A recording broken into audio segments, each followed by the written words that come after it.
Mr. District Attorney, starring David Bryan. Mr. District Attorney, champion of the people, defender of truth, guardian of our fundamental rights to life, liberty, and the pursuit of happiness.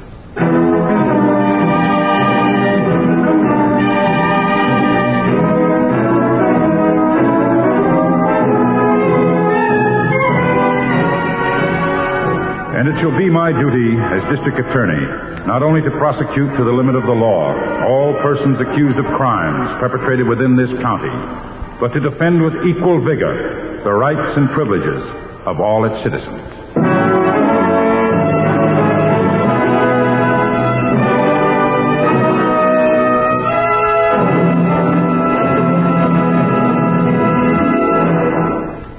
This is David Bryan.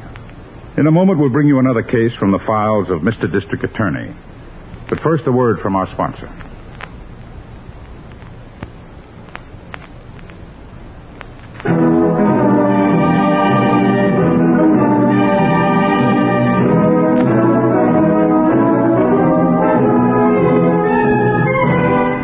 And now, here is our star, David Bryan, as Paul Garrett, Mr. District Attorney.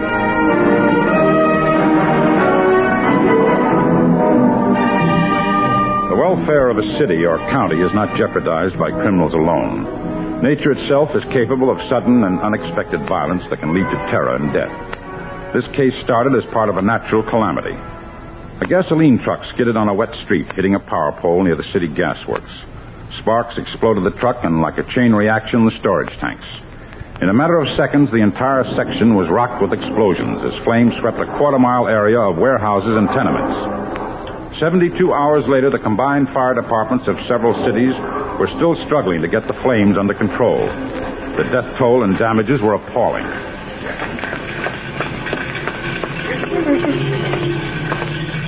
Look. Just look at that smoke. Did you get the late edition of the paper? Yeah. 300 dead so far, more than 100 still missing. Lots of bodies unidentified. What are the names of that? The list of dead. Oh, right there on page 1. Only about 20 identified so far. Is Ralph's name one of the... No. He's probably all right. A working square like him would be all right. But he had a job washing dishes in that diner right by the gas tank. The explosion started. Stop blubbering. Do you want to draw attention to me? No, Bert. But he is my brother. I've got to worry about him, too, don't I? He's probably dead. Yeah, he probably is. Your brother Ralph is probably one of the unidentified dead. Oh, man. You'll have to go to the emergency headquarters the police have set up in the high school, Lil. If Ralph is dead, you'll have to identify him. If he is there, in with the ones they don't know, there's nothing you can do to help him. But you can help me, Lil. What do you mean? If you find him there, baby, what harm can it do if you identify the body but tell the police it's me? Don't you see, baby, it's a chance for me to get in the clear. They'll stop looking for me if they think I'm dead. Now, look, I'll leave town right now, see? I'll let you know where to meet me. Maybe at that resort place we passed near Lake Blue Water. We'll be free, baby. You and me, free from there on. But Vance, how? What'll we do for money? There's a safe in Landstone I've been itching to get at for a long time. One last safe job, baby, and enough to see us through. From then on, we'll be riding the gravy train. Nobody ever arrests a dead man. Now, get going. All right, man. Good girl. Go on.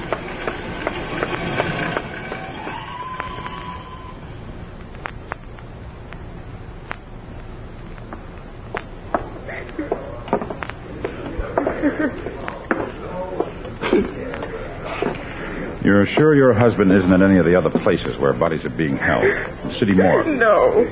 Only the identified ones are there. Are you a teacher at the school here, or detective, or what? No, ma'am. My name is Garrett. I'm the district attorney. Keep your hopes up, but don't hope too much for a while. I'll be all right, then. These are pretty bad cases. I understand. This one seem familiar in any way? No.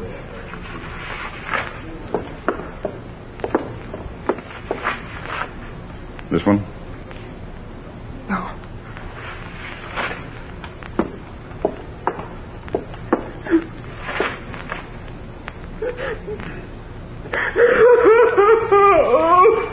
I'm sorry. Very sorry. Are you sure? That ring on his finger. Well, I know it isn't easy, but try to get a grip.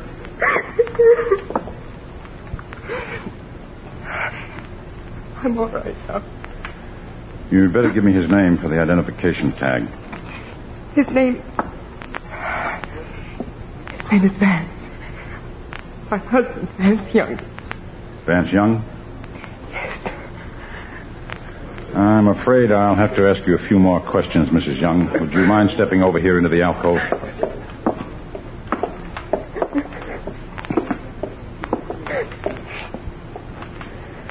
I know this is most unpleasant for you at a time like this, Mrs. Young. It's unpleasant for me, too, but I have to ask you. It may be just a similarity of names, but did your husband have a criminal record? Yes. Yes, he did. Did you know he was wanted in several states for burglary, safecracking? Does that matter now? He's dead, isn't he? Yes. I'm sorry I had to do this, Mrs. Young. You will find several men at desks outside that door at the back of the gym. They'll help you with the funeral arrangements. All right. Thank you. That's Young. Excuse me, please. Oh, hello, Chief. No. Hello, Harrington. The mayor and the head of the disaster committee want to see you. Where are they? Riverside Garage. They're converting it into a temporary emergency hospital. Regular hospital's overflowing. You'll be ready for your hospital yourself soon. You look tired. Oh, I'm all right. I'll be glad when this is over, though. I hope we never see anything like it again. Yeah. This identification job is the worst of it. I've helped with 5 today. You stand there with somebody, watch their lives fall apart because of a freak accident. That woman I just saw you with, did she find somebody? Yes, her husband.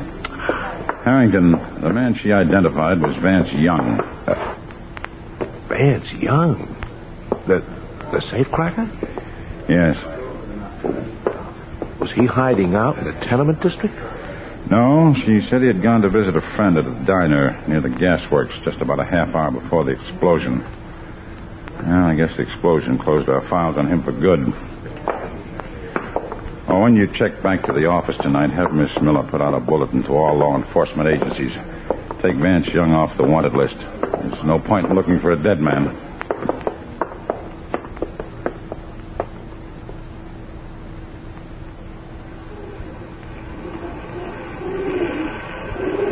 Sorry, fellas.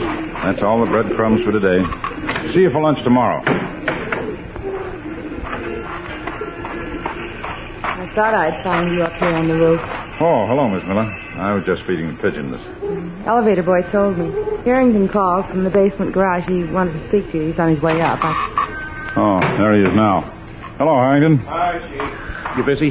No. What's the matter? Well, I had to stop in at the county sheriff's office a few minutes ago. While I was there, his deputy called in from Landstone. Something he thought we might look into. What? A safe at the Landstone Mercantile Company was burglarized last night. A payroll job. Watchman was knocked out, but he's been treated, and he's okay now if you want to go out there and question him. Oh, we'd better go right away.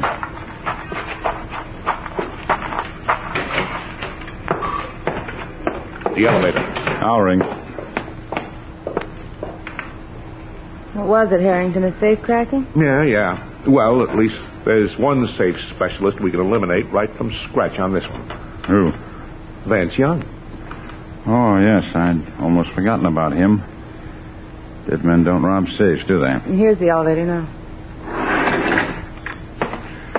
Basement garage, Joe.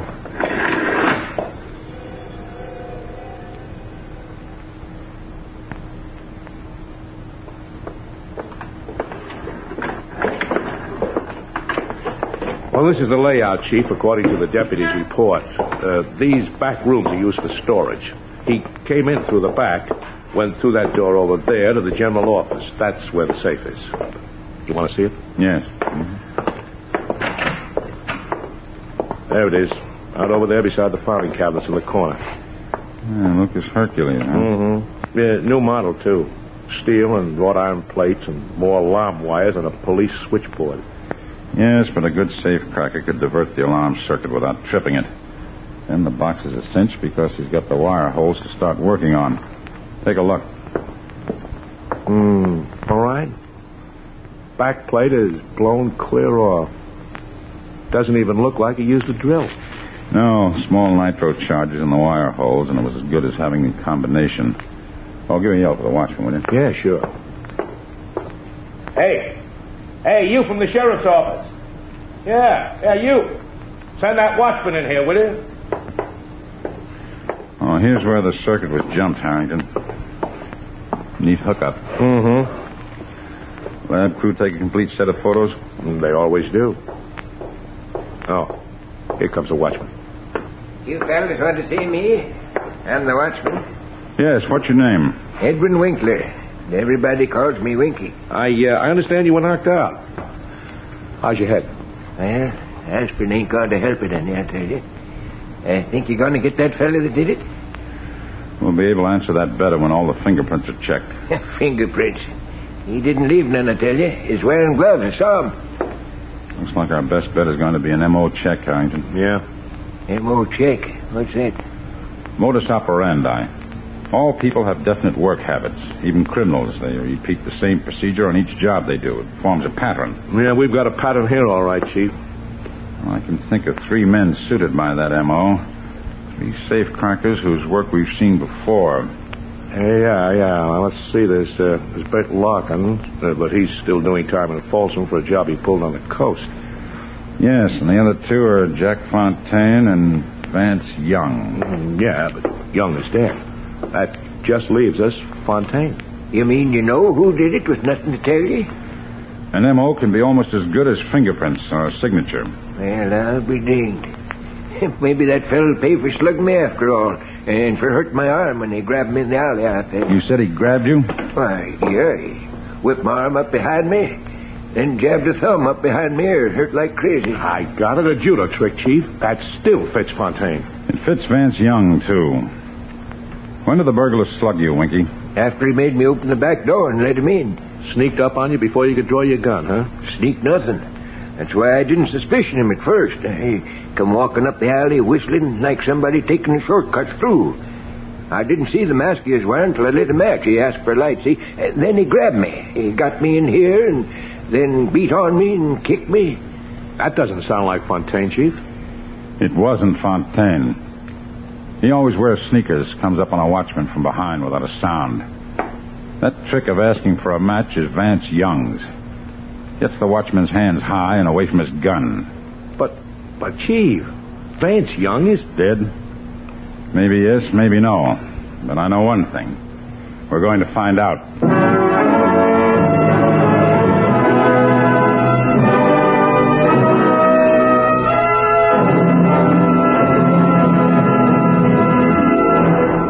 This is David Bryan. Before we continue with Mr. District Attorney in the case of the living dead man, here is an important message from our sponsor.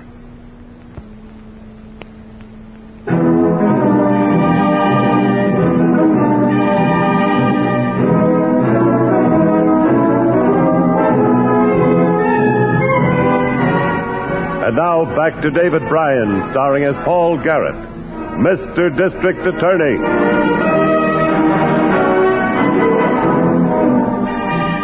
Explosions and fire in a natural disaster had destroyed a section of the city, killing more than 300 people. One of the dead had been identified by his wife, who admitted him to be a notorious safecracker wanted by the police. But now, suddenly, we were faced with a crime having all the earmarks of being committed by the man we thought to be dead. I went back to the office and started to check through the records. Here's the information you wanted on Young's wife, Mr. Garrett. Oh, thanks. She gave her name as Lillian Young when she arranged burial with the disaster committee. Did she give an address? Yes, 1310 Morton Avenue. There's something the police made a notation on, though. What? That ring she said she identified the body by? Yes? Well, the undertaker turned it into the property claims division, but she's never showed up to claim it. No, I don't understand it. I swear to you, Miss Miller, that woman was not putting on an act. She was hurt. Very deeply hurt, and she made that identification. Come in. Hi, Chief. Well, what'd you find, Harrington? Well, I checked on the tag number on the body. Young's body, or whoever it was. Fire department code showed that it was found in the vicinity of that diner by the gas works, all right. That's where the worst ones came from, the heart of that first explosion. All right, here's what we do. Mrs. Young didn't claim the ring she used in identification. Get it from the property section. I'll give you an order. Yeah. Lots of workers who escaped the blast, truckers, people like that, might have eaten at that diner. See if any one of them can remember seeing that ring before. See if they can tell you who owned it. Right. Meanwhile, Miss Miller, I want you to check the Hall of Records. Find out when and where Young and that woman were married. I want her maiden name, where she came from, everything we can get on her. Yes, sir. Where will you be, Chief, when I get finished? I'm going to try the home address Mrs. Young gave. You can follow me out there if you get anything.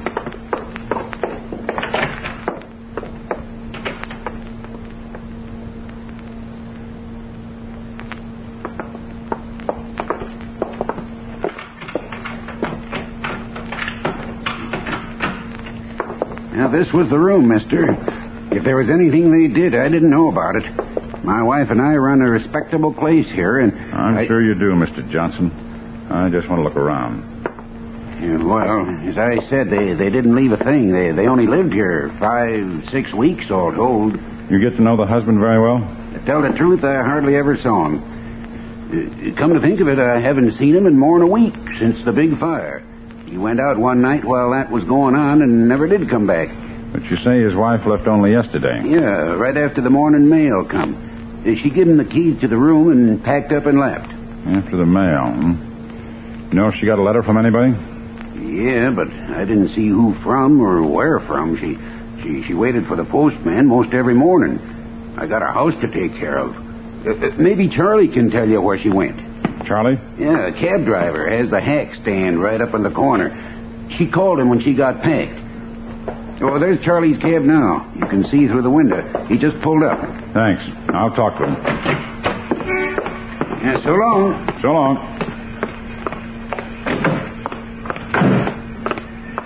Yes, sir, where to? What makes you think I want a cab? The way I seen you coming to me, I can spot a fare a mile off. Where to?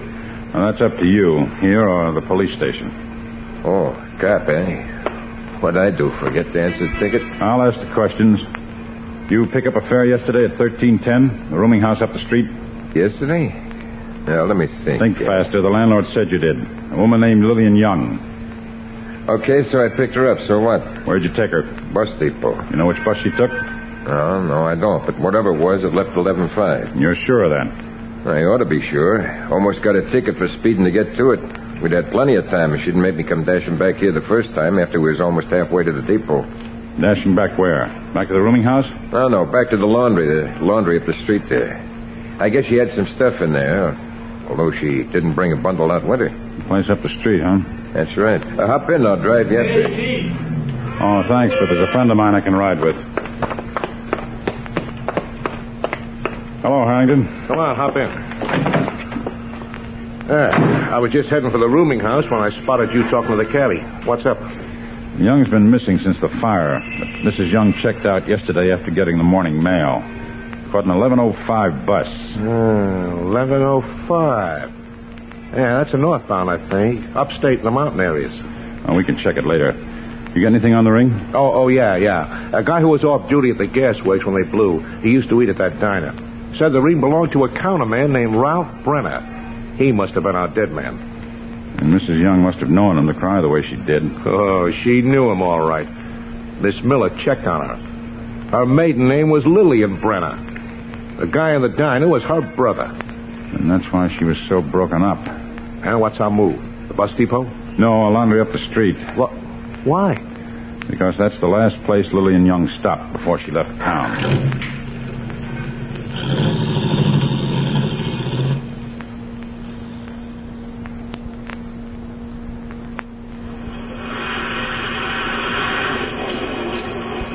Yeah, she was real upset because the pigs wasn't ready. You know how things was. We're 5 days behind on our regular work because of the fire. Funny thing, the only one who complained about the laundry being late was Mrs. Young. Maybe that was only because she had to leave town. If she had taken the stuff, whether finished or not, hadn't been in the tubs. Well, what did she leave? Oh, just shirts. Her husband's, I guess. Real good shirts, though, the kind you don't have to starch at all. And fancy colors. Oh, my old man wouldn't be found dead in some of them. She says she'll be back to pick up the shirts? No. She wanted them sent to her COD. Said she needed the money she had on her for traveling. Shirts like that, you'd think her and her man was rolling in money, but... We understand, but did she give you a forwarding address? Yeah, I got it right here in this book. Here we are. See, she wrote it down herself. Let me see. General Delivery, Chief. Lake Blue Water. It's ready now. They're there on that there shelf up there. I'm going to wrap them and mail them out tonight. We'll save you the trouble. Just wrap them and we'll deliver them for you. Young's Laundry isn't going to get there until we do.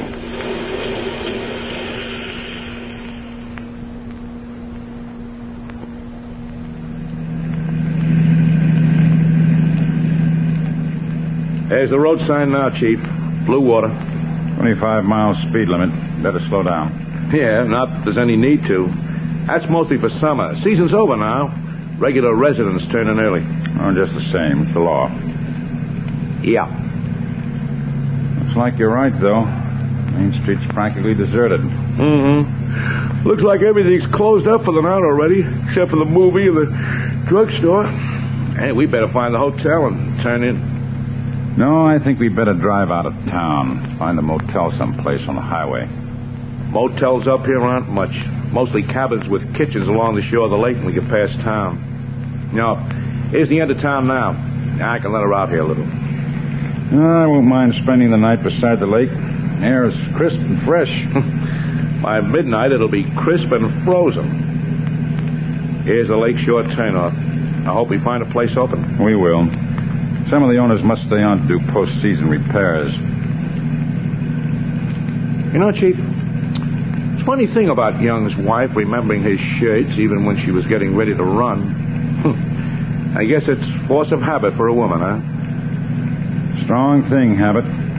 Young's safe-cracking habits tipped us that he was still alive. Now, maybe his wife's habits are going to make him wish he were dead again. I think... Stop the car, Harrington. Huh? What is it? What's the matter? I just saw something. Back up. About 50 feet. What was it? Just a flash of something through the trees. Back up.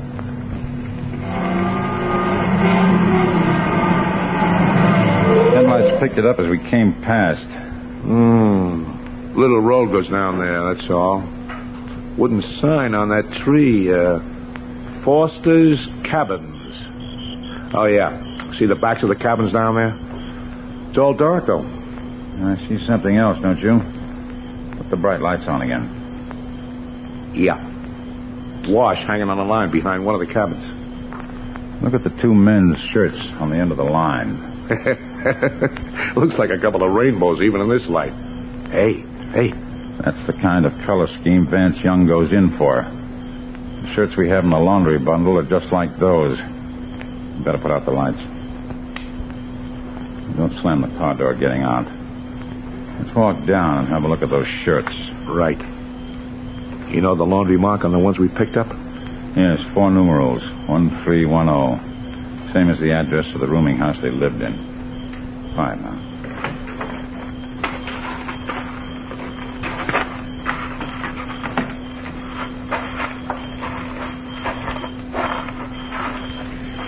Got your flashlight handy? Yeah. All right. Let's have the light. Feel it as much as you can. Marks will be inside the collar. There it is. 1310. Yeah. Vance? Is that you? Who are you? What do you want? Come on, Harrington. Vance! Vance! Don't run, Mrs. Young. It won't do you any good. Grab her. Vance, it's the police! Where is he? I don't know. He's gone. He's not here. He went into town. Down there, Harrington. Oh, where? The boat dock by the lake. I saw a shadow moving. Let her go. We'll pick her up later. There he is, Chief. Hurry. He's getting oars out of the boathouse. Stay out of the rowboat, Vance. He's pushing off. I'm going to jump through. Look out, Harrington. The oar. Oh, please, you cover. No, not as easy, you thief. Look out! You capsizing! I can't swim! Ah! He can't swim! He wasn't lying! He can't swim! got you, Junior. Just relax. That's better. Ladder over here, Harrington. I'll give you a hand. Grab him. He's starting to come to. I got him. Heave. I told you I couldn't swim. Well, where you're going, mister, it won't matter. Van, look at him. That water's freezing cold. Don't just stand here with him. Well, he's no worse off than I am, lady. No, he isn't, Harrington. As a matter of fact, he's much better off than you are. What's that supposed to mean? You'll see when we get back to our car. At least we have a nice dry shirt waiting for you. Come on, get moving.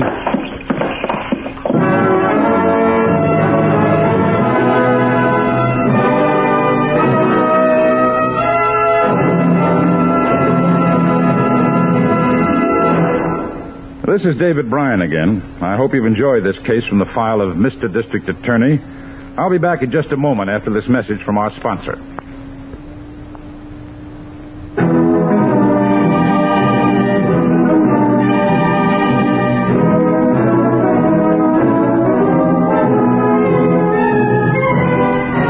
Now, here's the star of Mr. District Attorney, David Bryan, with a word about the program you have just heard.